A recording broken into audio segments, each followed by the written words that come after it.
welcome back to Shakhtar's Glory, episode 85.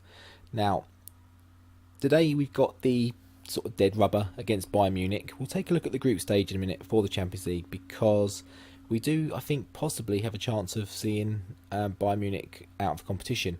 Now, whether we want to do that and give another team maybe an easier draw against, I presume, Galatasaray if they got through, it remains to be seen. And I don't know if Galatasaray can get through. All I know is we are top of the group. We can't be topped. No matter what happens today, we've put ourselves in that position, which at one point didn't look like it was going to be happening, but thankfully it did. Now, before we jump into that and have a look at what's happening, we'll look at the group now before we look at what's happened since. With Group C. So, yeah, a Galatasaray win against Sparta Prague, which you'd have to say would happen, does put them on 8 points level Bayern should we beat them. However, I don't think the head-to-head would be in Galatasaray's favour. I'm thinking of maybe putting a bit of a fringe team out, giving a few more players a bit of Champions League exposure and seeing how we do with that. So we'll jump in now, have a quick look and see how we've got on since the last episode, which was Zoya in the league. We had those run of 3 games. So we beat Zoya 2-0, which was just after the Sparta Prague games. We did those 2 back-to-back as episodes. We've had Dynamo Kiev since, and it was probably just as well we didn't pick that one as a video episode, because it was a very drab 0-0. We probably did deserve to win this game. We were the better team. We just couldn't break them down. They seemed to be sort of playing for a draw, even to an extent, or just playing not to lose, or playing not to get thumped. So I'm not too sure which, but they didn't really cause us any problems. We just didn't have the cutting edge on the day. And as you can see in the team, it was a pretty strong first team we had out. It was as good as it probably could have been. So I didn't want to risk losing the game by putting a fringe squad out in that one, but it is what it is. We then followed that up with a 1-0 win against KIOTA. Again, we weren't at our best, but I mean, a moment of magic from Ezekiel Barco just changed this game, and we're going to have a quick look at it now. I only played this, I think, last night, and recorded this last night, and I'm already forgetting what happened. But as you can see, it was a fairly rotated team. Actually, it was quite a heavily rotated team. Actually, it's just a few of the players are fairly regular now as well. But Strom, I think, made his debut in the middle. Didn't do too badly. So the ball comes out to Dure. It's going a little bit quick, actually, for my liking. Let's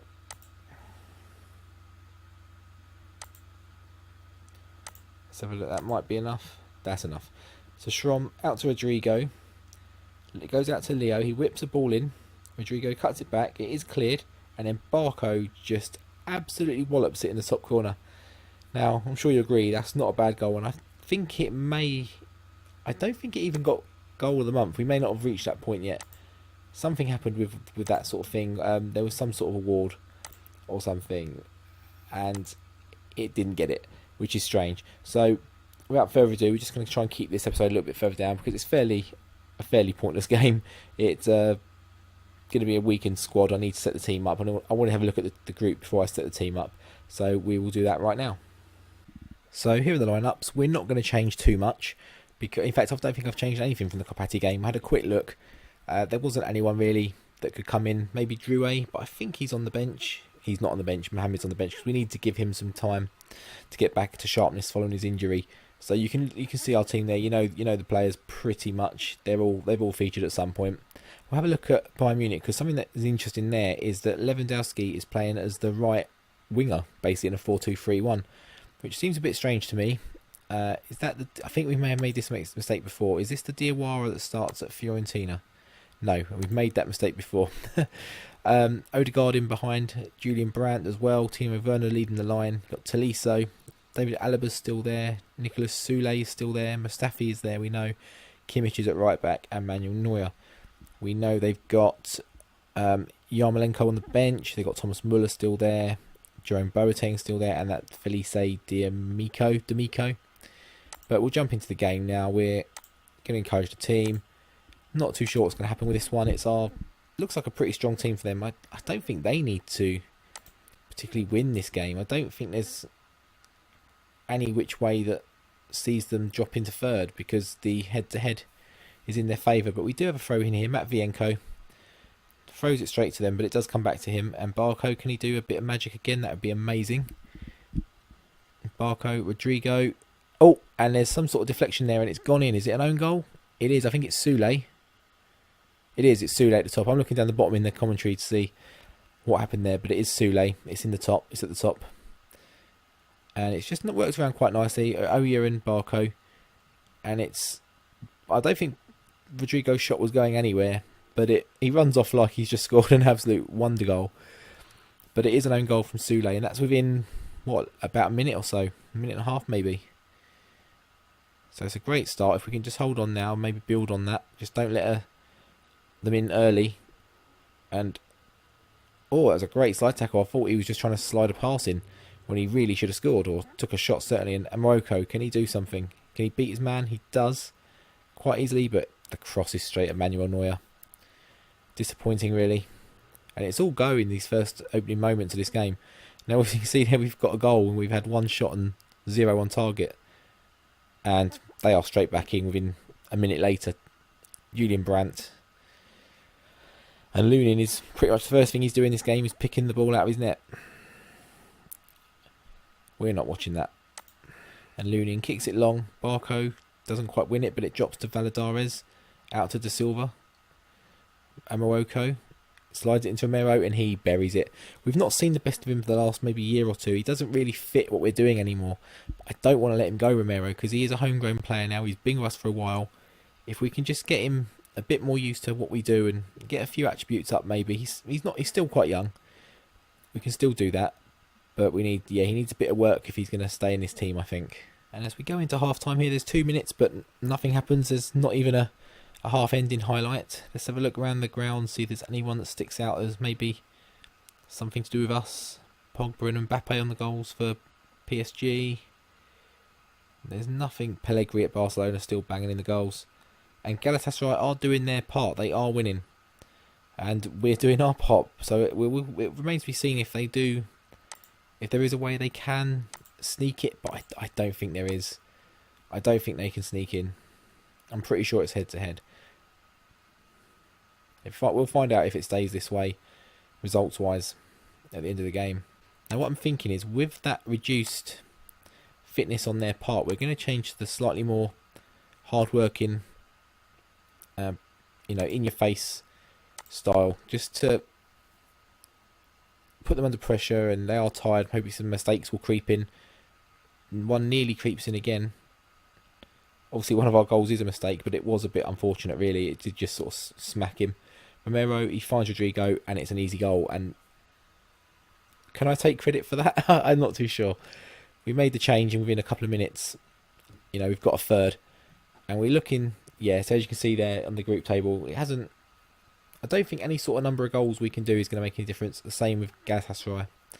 I don't think there's any number of goals that can be scored. I mean, that obviously hasn't refreshed yet. So he's getting the ball at the back again, but it's a bit scrappy, but we do come out with the ball and a chance to get at their goal. Rodrigo, can he square it? Is there someone in the box? Amoroko's there and it's 4-1. We're doing this to Bayern again at the Allianz this time. I mean, I've said it time and time again. This team, we struggled against Kiev. We didn't create anything. We didn't get the goals. We struggled against Zoya to a degree. Kopati was a tough game. We weren't free-flowing. And then we've come to the Allianz Arena and we've put 4 past Bayern. I think it is that when we get the first goal or two, the floodgates they get building confidence and they do open up. But it's also teams that are not sitting back at us. We've got teams like Kiev. They're still going to play sort of fairly defensive. And Rodrigo's coming again. Romero, can he do something? And it's 5-1. We've done it again. This is incredible. And yes, I think it's just we're in the league. We struggle to break down the teams playing these ways.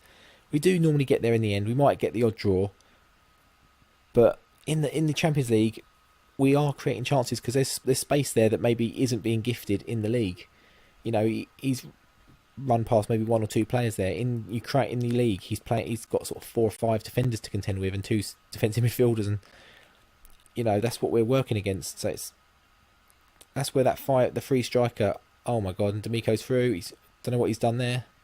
He's ping-ponging about. Can we get it clear? Can we make a break ourselves? But look at that closing down. 2 of them there at the expense of Markin Muller, but he is a bit old and a bit slow now, so we do get back. Tolisso, D'Amico, and he's put Lewandowski through. He should score, and it's cleared.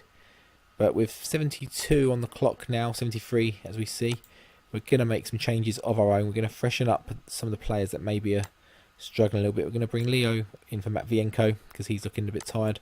Barco is going to step out for Malinovsky. I think that works best. Can he play there as well? No, we're going to keep that as that is.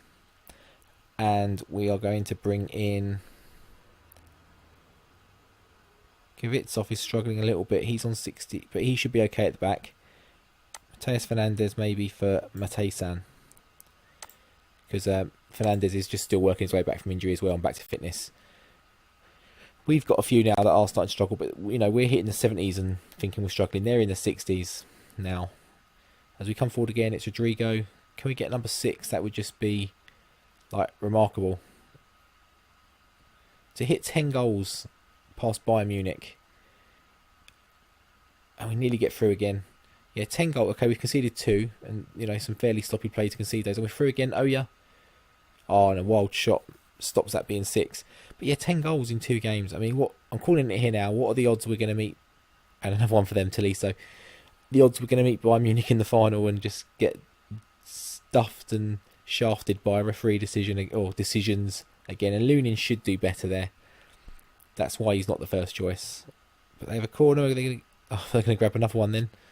It's a shame the last laugh with the goal, I guess, is them. But, I mean, we walk off with a 5-2 win. So, really, we laugh last, don't we? And that tops us the group. And as far as I'm aware, Bayern do join us in second place. So, what we'll do now, we'll see if all the games have been played, which I think they have. We can see maybe who we... I mean, Galatasaray won 4-0. We can take a look at maybe who we could be facing in the next stages. So let's go and have a look at the overview. Right, all groups haven't been played yet. So we're looking at second place teams. So we're looking at Atletico Madrid, which would be, well, just fantastic, really. I mean, they're unlucky not to be through. That's one result there, I guess, against United that has cost them. We could be getting Barcelona. Not the team they once were, but still pretty good. And they've still got Lionel Messi. 34 now. Still got all the attributes of a great player. 6.25. We may have a look, see if we can pinch him on the cheap. I don't think that's going to happen. We got Bayern there through.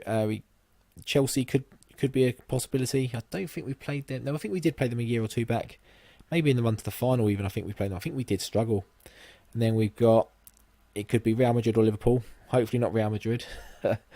Because obvious reasons. Oh, Napoli could even still, you know, put their name with a shout there. And then we've got, I think that's pretty set. Yeah, so it's going to be Dortmund counting in that one. This one could be either Lyon or Sevilla. That's probably the ideal group we'd be drawing one from. And then it's all Porto dropping out.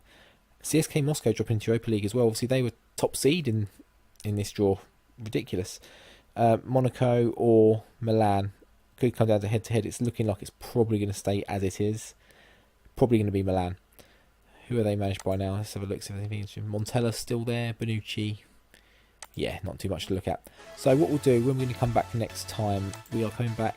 We've got a bit of a winter break now before the draw and all that. So we'll tie a game on at some point with the draw, which is probably in the new year. If it's not, then I'll bring that as well. We probably will bring a game before. I mean, the only games before the winter break now are Alexandria and Arsenal Kiev. I will probably bring one of those just to tie it up going into that break, and then when we come back, we'll probably have an episode and a transfer update episode in there somewhere. I've got my eye on one player that will become apparent in the next, well, in the one with the transfer stuff, and maybe in the run up. He's a wonder kid, and he's got a very, well, an identical name to a legendary, probably one of my favourite players of the 90s. And not the favourite, I mean, my favourite is probably the original Ronaldo R9, but he's up there. Certainly, I love this player. So he's got a very similar name to him, so we look out for that if I put it on Twitter that we've signed ... If you've enjoyed this video, you know, a fantastic rousing win against Bayern Munich, always good to see, especially as an Arsenal fan. They do like to put a few goals past Arsenal, so it's nice to be putting a few past them. A bit of revenge. Drop a like on the video, drop a sub to the channel while you're there. Still chasing that 50. I think At the time of recording, I think I'm still on 42, 43. And yeah, just drop any comments as well. Always appreciated, always reply to, etc., etc.